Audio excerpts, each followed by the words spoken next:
Hello dear students, welcome to Bosco Campusation YouTube channel of Kottayam Don Bosco College. I am Ranier, faculty member of PG Department of English. This time I am here with the paper European Fiction, which is the elective paper for MA Semester 3 students under Kerala University. In this series, I am discussing historical as well as literary background of Europe. We had already covered 9 major literary ages. So, right from Dark Ages to Modernism. In this class, we are discussing the features of postmodern age. In the last class, we discussed certain literary trends and concepts of postmodern age, new criticism, feminism, queer studies, magic realism, formalism, etc. were discussed in the last class. So today, let's begin with culture studies. It is an academic field of literary interdisciplinary research. Culture studies, simply we can say that it is the investigation of culture, language and social meaning into neighboring realisms of cinema, popular culture, popular literature, TV, drama, etc. Cambridge Dictionary defines culture as the way of life, especially general customs and beliefs of a particular group of people at a particular time. So, culture, what is culture? It is simply we can say that it is the general customs and beliefs of a particular people at a particular time. So, on the basis of this culture, a literary text is investigated. So, this particular literary technique extended its investigation of culture, language and also social meaning when comparing other fields like cinema, TV, then print journalism, etc. etc. And as I told you, this predominant use of the idea of culture in contemporary anthropology concerns its signal marketing of difference among human population on the basis of language, habits, customs and modes of thought. So, as this particular literary thought, this culture studies is in postmodern one, many of the researchers are working on this culture studies. Another important technique, it was arised during the postmodern age, was metafiction. It is also a type of fiction like magic realism. So metafiction, it is a form of fiction that emphasizes its own fictionality. Metafiction, fiction within the fiction. So it works on its own fictionality. This type of fiction in which the story explores how stories are made by commenting on character types, how plots are formed or other aspects of storytelling. This metafiction emphasizes its own constructedness.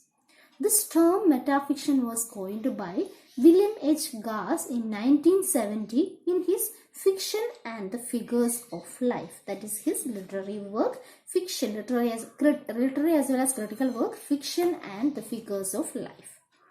This metafiction is self-conscious about language, literary form and storytelling.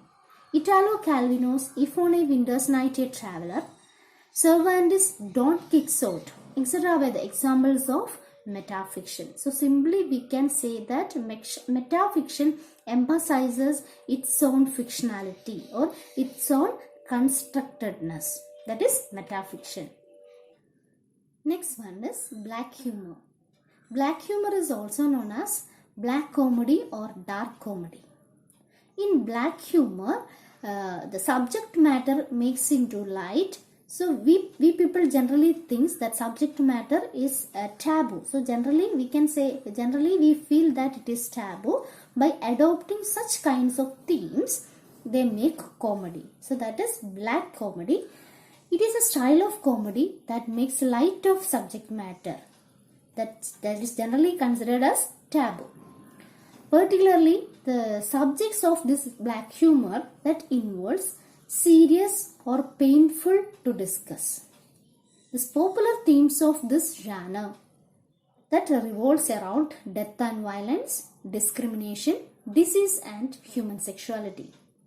An archetypal example of black humor can be found in the novel Tristram Shandy by Laurence Sterne.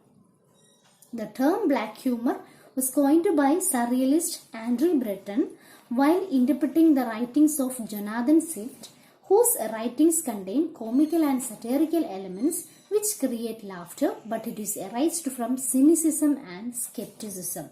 So the works of this Jonathan Swift is very familiar to us. So because we had already gone through one of his famous prose, The Vindication of the Rights of Isaac Bickerstaff.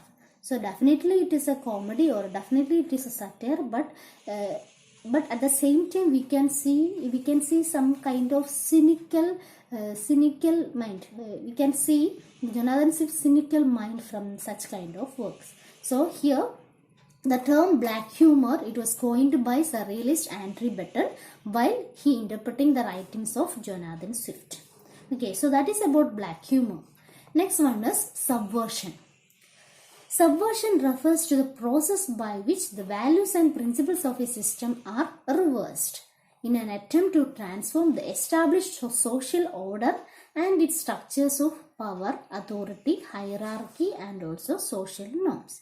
So simply we can say that subversion, reversal of the order. What is in the order? That is reverse. That is subverting, reversal of the order. So what is their aim? When doing the people doing such things, what was their aim? They are trying to attempt to transform the established social order and also the structures of power, authority, and also hierarchy. And subversion, it is a goal of comedians, artists, and people in those careers. They used to question the existing values, poking fun at and undermining the established order. For example, Animal Farm by George Orwell, in which animals are anthropomorphized. So, in animals, the characters are animals, but the writer attributes human quality on that animals. So, it is an example of subversion. So, in addition to all these isms, now we are discussing some of the literary trends, and the first one is pastiche. It is the creative work that imitate another author or genre. So it is a way of paying respect to the past. So pastiche, it is a literary technique used by postmodern writer. It is a creative, pastiche is actually a creative work that imitate another author or another genre. Simply we can say that like a parody it is established, but still they respect the past. Another one is paranoia. It is an intense, anxious feeling of thoughts related to persecution, threat, etc. It is actually a delusional disorder. So when we go through the postmodern works, we can see that this particular, for some characters, this particular paranoia is affected. It is like a delusional disorder. So intense, anxious feeling of thoughts related to persecution or threat. Another one is parody. Humorous imitation. Parody is humorous imitation. So what is the difference between this parody and pastiche? So pastiche, they respect past. It is also imitation, but here in parody, it is the humorous imitation. Then intertextuality. Another important feature of postmodern writing is intertextuality. So it is not a literary or rhetorical device, but rather a fact about literary texts. The fact that they are all intimately interconnected. So this applies to all texts, novels, works of philosophy, etc. Another important technique is aporia. Aporia, I hope you had heard about this term aporia. It was actually come under Derrida's deconstruction. Aporia is simply, we can say that the logical uncertainty we can find within a text. So sometimes we can see there is a mismatch within one text itself. It is quite common. Commonly we see this aporia in films. Now let's go through some of the postmodern writers. The first figure is Vladimir Nabokov. He was a Russian-American novelist. Lolita is his famous novel about obsession and sexual involvement of an aged literature professor with a 12-year-old girl. Another important figure is Doris Lessing. She is famous for her concern about racial justice and women's pursuit of individual freedom in establishing their identities. She is also famous for her inner space fiction and Sufi themes. The Grass is Singing, The Golden Notebook. These two are her important works. Another important figure is Italo Calvino. He is an Italian writer and he was famous for his novel If on a Winter's Night a Traveler. It is a meta-fictional work. Jacques Derrida was a French writer and deconstructionist, and also he was a post-structuralist. Glass is his famous work. John Fowles, Chinua Achebe and Toni Morrison. These are also famous postmodern writers. Fowles was an English novelist. He was famous for his novel The French Lieutenant Women. Nigerian novelist Chinua Achebe, remembered for his novel Things Fall Apart, and American novelist and Nobel laureate Toni Morrison is famous for her novels The Bluest Eye and Beloved. Actually, it is not easy to discriminate modernism from postmodernism. The postmodern writer Gabriel Garcia Marquez's magic realistic work 100 Years of Solitude contains.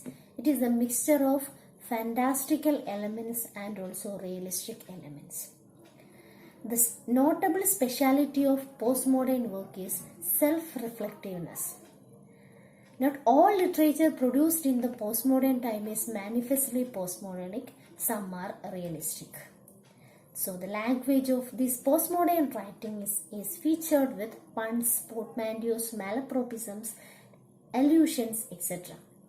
Doris Lessing, Toni Morrison, Chinua Achebe, etc. focused pro-feminist, anti-racist and post-colonial writing.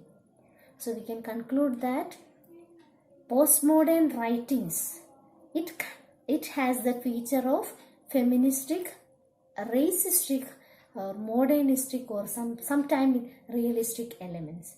The best example is Russian novelist Alexander Solzhenitsyn. He followed the realistic mode of Tolstoy and Dostoevsky. So by this we are concluding the first module of European fiction. So dear students, please find additional notes from other sources also. Expand your notes and follow that. So do the homework and send me back through WhatsApp. From next class onwards, let's begin third module. Thank you. Have a nice time.